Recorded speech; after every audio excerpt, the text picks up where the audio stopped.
नमस्कार, स्वागत आहे सर्वांचं आपल्या यूट्यूब चॅनलवरती। महाराष्ट्रातील संजय गांधी निराधार अनुदान योजनेच्या सर्व लाभार्थ्यांसाठी म्हणजेच विधवा महिला भगिनी असतील, वृद्धापकाळ योजनेचे लाभार्थी असतील, श्रावणबाळ योजनेचे लाभार्थी असतील किंवा माझे दिव्यांग बांधव असतील, या सर्वांसाठी ही व्हिडिओ अतिशय महत्त्वाची असणार आहे। जुलै ऑगस्ट हप्ता वितरणासंदर्भातली माहिती आपण जाणून घेणार आहोत। आता तुम्ही म्हणाल जुलैचा हप्ता आम्हाला मिळालेला आहे, पण पहा आजही बरेच लाभार्थी असे आहेत ज्या लाभार्थ्यांना जुलै हप्ता मिळालेला नाही, जुलैचा हप्ता पेंडिंग आहे। त्यांच्यासाठी सुद्धा ही व्हिडिओ अतिशय महत्त्वाची असणार आहे आणि येणाऱ्या ऑगस्ट हप्त्यासंदर्भात सुद्धा अत्यंत महत्त्वाची माहिती आपण पाहणार आहोत। त्यामुळे व्हिडिओ स्किप न करता शेवटपर्यंत पहा। चला तर मग सुरुवात करूया या व्हिडिओला आणि जाणून घेऊया लाभार्थ्यांसाठी महत्त्वाची माहिती। या ठिकाणी पहा, संजय गांधी निराधार अनुदान योजनेतील लाभार्थ्यांपैकी जे माझे दिव्यांग बांधव आहेत, विधवा महिला भगिनी आहेत, वृद्धापकाळ योजनेचे लाभार्थी आहेत, या सर्वांसाठी राज्य सरकारच्या माध्यमातून हयातीचा दाखला सादर करणं बंधनकारक करण्यात आलेलं आहे।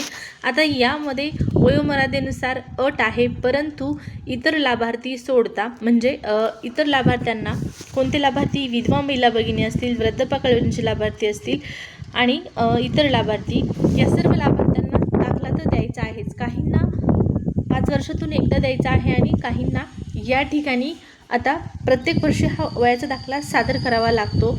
मात्र 2027 या वर्षामध्ये जर तुम्ही म्हणजे 2027 पर्यंत दाखला सादर केला नाही, आता 2026चा दाखला तुमच्याकडून मागवला जात आहे आणि त्यासाठी तारीख निश्चित आहे।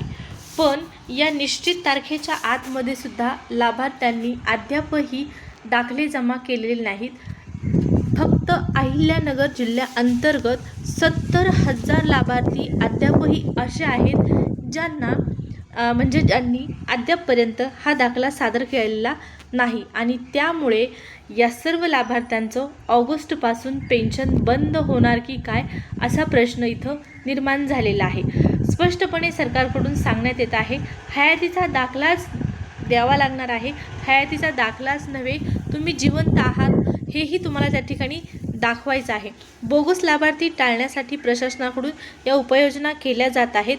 आपण पाहिलेलं आहे, अहिल्यानगर जिल्ह्याअंतर्गत बातमी समोर आलेली होती, माहिती समोर आलेली होती आणि ज्यामध्ये सांगण्यात आलेलं होतं की फक्त या ठराविक जिल्ह्याअंतर्गत 70,000 लाभार्थी अशा आहेत ज्यांनी आणखीनही दाखला सादर केलेला नाही।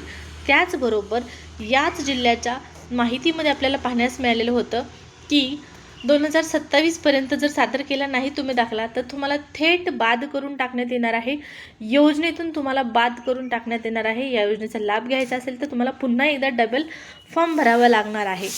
त्या अगोदर सर्व लाभार्थ्यांना विनंती आहे की हयातीचा दाखला सादर करा। जिवंत आहात हे सुद्धा तुम्हाला तर दाखवायचं आहे। फक्त हयातीचा दाखला देऊनच भागणार नाही, तर तुम्ही जिवंत आहात हेही आता प्रशासनाला दाखवावं लागणार आहे आणि याचं कारण काय असणार आहे, तर बोगस लाभार्थ्यांची संख्या टाळण्यासाठी ही उपाययोजना केली जात आहे, अशा पद्धतीची इथं माहिती आपल्याला मिळत आहे।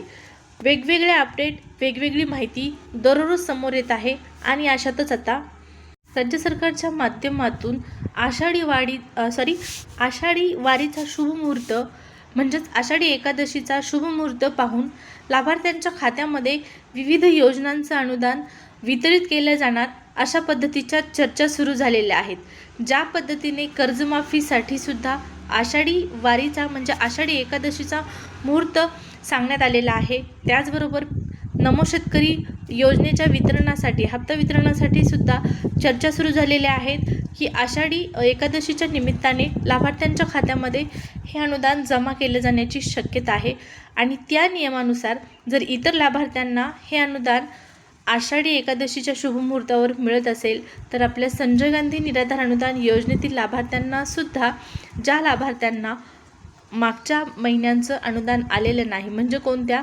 जूनचं आलेलं नाही, जुलैचं आलेलं नाही, अशा सर्व लाभार्थ्यांना आषाढी वारीच्या आषाढी एकादशीच्या शुभमुहूर्तावर म्हणजेच 25 तारखेला हे वितरण व्हायला काहीच हरकत असायला नाही पाहिजे। आता ज्या लाभार्थ्यांना अनुदान वितरित केलं नाही त्या लाभार्थ्यांना आषाढी एकादशीच्या दिवशी म्हणजेच 25 तारखेला हे वितरित केलं जातं की नाही हेही पाहणं महत्त्वाचं असणार आहे, कारण चर्चा सुरू झालेल्या आहेत. इतर योजनांच्या अनुदान वितरणाच्या आषाढी एकादशीच्या मुहूर्तावर हे वितरित केलं जाणार असल्याच्या. मात्र पहा, बऱ्याच ठिकाणी अफवाही पसरवल्या जात आहेत. अद्यापपर्यंत राज्य सरकारकडून कोणत्याच योजनेसंदर्भात आषाढी एकादशीचा मुहूर्त सांगण्यात आलेला नाही. या फक्त चर्चा आहेत. अफवांवरती अजिबात विश्वास ठेवायचा नाही. आणि जर आपल्या संजय गांधी निराधार अनुदान योजनेतील लाभार्थ्यांना 25 तारखेला म्हणजेच आषाढी एकादशीच्या शुभ मुहूर्तावर थकीत अनुदान जर जमा झालं तर नक्कीच आनंद होणार आहे. तुमच्या इतकाच आनंद मलाही होणार आहे. आणि हे अनुदान वितरणाची प्रक्रिया सुरू झाल्यानंतर मी तुम्हाला कळवणार देखील आहे. परंतु आजचा व्हिडिओ हा महत्त्वाचा आहे, म्हणजे हा मुद्दा महत्त्वाचा आहे की तुमचा हयातीचा दाखला सादर करणं आता तुमच्यासाठी बंधनकारक आहे. तो द्यावाच लागणार आहे. फक्त तुम्हाला पेन्शन बंद केलं जाणार नाही, तर थेट या योजनेतून तुम्हाला काढून टाकण्यात येणार असल्याची माहिती स्पष्टपणे देण्यात आलेली आहे.